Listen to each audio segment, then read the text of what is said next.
कोई ॻोठ में सिंध बिरोई इताद जे अॻवाननि सां ॻाल्हाईंदासीं जेको हे बिरोई इताद खे कहिड़ो मैसेज ॾियणु चाहिनि था अचो त हिन सां ॻाल्हायूं। तव्हांजे शुक्रगुज़ार आहियां जे तव्हां असांजे हिन प्रोग्राम खे कवरेज ॾिनी ऐं असां वटि हली आया। देखो जीअं त तव्हां ॿुधो हूंदो त या ॾिठो आहे त मुख़्तलिफ़ बिरादरियुनि जा पूरे मुल्क जे अंदरि इताद आहिनि जेके वेलफेयर तौरु कमु करे रहिया आहिनि पंहिंजी बिरादरीअ जे लाइ तइलीम सिहत जे हवाले सां रोज़गार जे हवाले सां। असां बि इन ई सोच सां पंहिंजी बिरादरी लाइ इहे इताद क़ाइमु कयो आहे जीअं असीं पंहिंजी बिरादरीअ जा बेसिक मसाइल जो आहिनि उहे पंहिंजी मदद पाण हल करे सघूं। इन लाइ असां पंहिंजे सिंध बिरोई इताद पूरे सिंध जे अंदरि हिकु प्लेटफॉर्म मुहैया कयो आहे जंहिं ते असां सभु गॾिजी पंहिंजी पूरी बिरादरी ऐं असां पंहिंजा जेके मसइला पंहिंजी मदद पाण हल करे सघूं उहे हल कयूं। महिरबानी। हीउ तव्हां हिकु जाइ जेको इहो इताद प्रोग्राम रखायो वियो आहे ऐं इन लाइ तव्हां कहिड़ो मैसेज ॾींदो? ऐं जीअं अॼु जो हीउ प्रोग्राम कोई ॻोठ वारनि ॾिनो उन्हनि लाइ असां पंहिंजी स्पीच में बि चयो त उन्हनि जा असीं शुक्रगुज़ार आहियूं।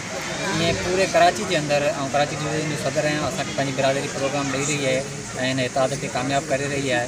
इंशाअल्लाह असांजो वेलफेयर जो जेको कमु आहे उहो ॾींहुं ॾींहुं अॻिते वधी रहियो आहे। असीं पाण में यकजा बि थी रहिया आहियूं पंहिंजा मसइला पाण हल बि करे रहिया आहियूं। ऐं वरी बि कोई ॻोठ वारनि जो हिकु दफ़ा तव्हांजे तरफ़ सां असां बि शुक्रिया अदा कंदुमि हिन हिकिड़ो बहितरीनु प्रोग्राम अरेंज कयो ऐं असांजे सॾ सां सॾु ॾिनो ऐं इन ॻाल्हि जो यकीन ॾियारियो त हू सिंध बिरोई इताद सां गॾु आहे। सिंध बिरोई इताद जेको माना तक़रीबन मंशाती ॻाल्हियूं हलनि पियूं तइलीम आहे हिन जे हवाले सां पंहिंजे क़ौम खे कहिड़ो पैगाम? सबसे पहले मैं कबूल मीडिया का बहुत शुक्रगुजार हूँ आप दोस्तों का।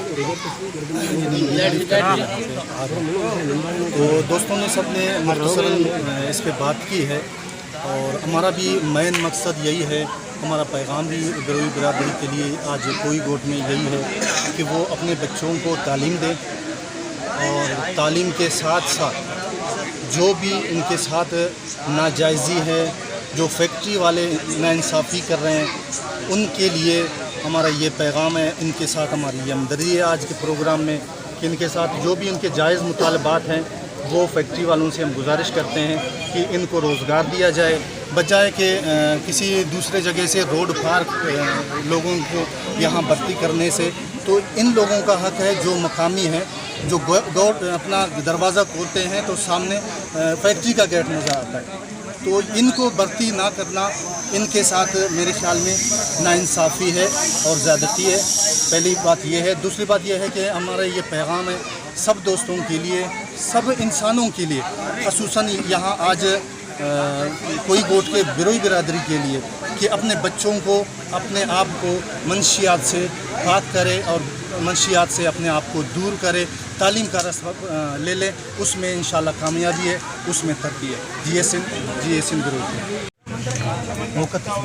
मैं यहाँ के मिल एरिया है ये कोई गोट का और हमारे बहुत सारे नौजवान पढ़े लिखे हैं और अभी यहाँ के ये पता चला है कि इनके पास बरसरे ये लोग रोज़गार नहीं है। तो यहाँ में इंशाअल्लाह ताला सिंध बिरोई इत्तेहाद की तरफ से जो है ना हम एक कमेटी बनाएंगे तो यहाँ के ओनर से मिलेंगे इंशाअल्लाह और जो है ना तमाम यहाँ के पढ़े लिखे और बेरोज़गार नौजवानों को ताकि उनको बरसरे रोज़गार हो सके। और मैं यहाँ के मालकान से भी ये रिक्वेस्ट करता हूँ कि अब देखें कि इनका आईनी हक़ है जो यहाँ पे रह रहे हैं और जो पढ़े लिखे बेरोज़गार नौजवान हैं पहले उनका आईनी हक़ है उनको रोज़गार दिया जाए ताकि जो है ना वो यहाँ मईशत के हवाले से मुस्तकम हो, ताकि जो है ना आपके इलाके में चोरी डकैती ये चीज़ें कम हो सकें। तो मैं रिक्वेस्ट करता हूँ फिर से कि हमारे यहाँ तालीम याफ्ता लोगों को जो बेरोज़गार हैं उनको रोज़गार दीजिए। बहुत शुक्रिया। सिंध बिरोई इत्तेहाद की तरफ से हमारा मैसेज यही है कि आप अपने बच्चों को तालीम दिलवाएं, ज़्यादा से ज़्यादा बच्चों को तालीम दिलवाएं क्योंकि वो हमारे मुस्तक़बिल के मेहमान हैं।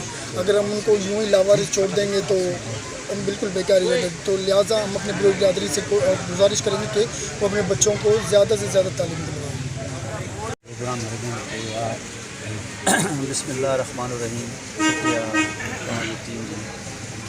अदा सही असां सिंध बिरोई इत्तेहाद जी मुझे प्रेसिडेंट चाहिए कराची डिवीज़न जो मां मरकज़ी डिप्टी जनरल सेक्रेटरी सिंध जो अर्ज़ी हुआ तो जीअं साईं चई वियो त जीअं ॿिया इतिहाद बि ठहियल आहिनि इन हिसाब सां असांजो इतिहाद असांजे साम्हूं जेके आहिनि हिकिड़ा बहितरीन प्रोग्राम्स आहिनि जीअं असां ॾिसूं था ख़ासि करे असांजी बिरादरी तालीम जे हिसाब सां तमामु पुठिते पियल आहे ऐं रोड रस्ता ऐं नौकरियूं सर्विसिस वग़ैरह इन हिसाब सां काफ़ी पुठिते पियल आहे ऐं उन्हनि खां वोट बि वरितो थी वञे पर उन्हनि खे मोबिलाइज़ नथो कयो वञे।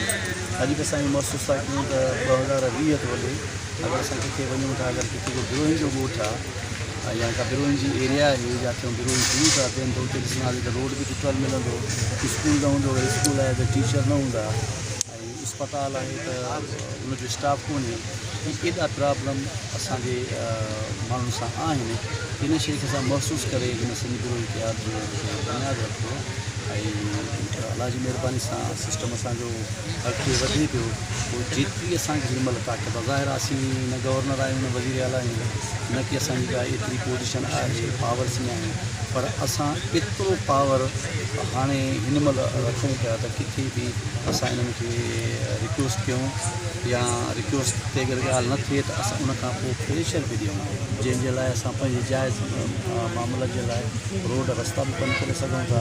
असांखे वरी स्कूल जा बि खपनि मिलणु खपनि। असीं बि हिन मुल्क जा ऐं सिंध जा बाशिंदा आहियूं तंहिंसां सभु असांजो इहो को बि अज़ाइम कोन्हे। असां पहिरियों सिंध जा बाशिंदा आहियूं। असांजे तनज़ीम जो नालो वेलफेयर जे हिसाब सां सिंध बिरोही इतिहाद आहे। इन जे करे असांजो को बि सियासी अज़ाइम कोन्हे। असांजो टोटल वेलफेयर जो कमु आहे जिथे बि बिरोही जंहिंसां माना चयो असांखे तइलीम ज़रूरी आहे मंशात खां पाक कयो वञे ऐं मंशात जेके हिते वापरायूं था उन खां पाक कयो वञे। ऐं कैमरामैन सलेमान शाह सां गॾु गबोल मीडिया मुश्ताक गबोल।